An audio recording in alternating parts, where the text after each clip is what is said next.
Want to learn how to turn video call effects on or off on your Samsung phone but not sure how?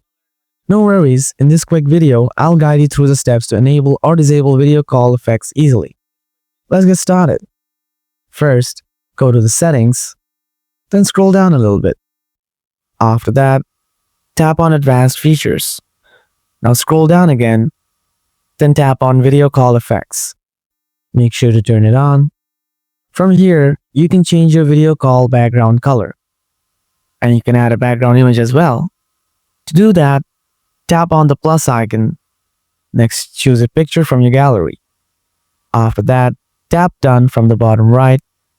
Here, you'll see the available apps for using video call effects, such as WhatsApp, Messenger.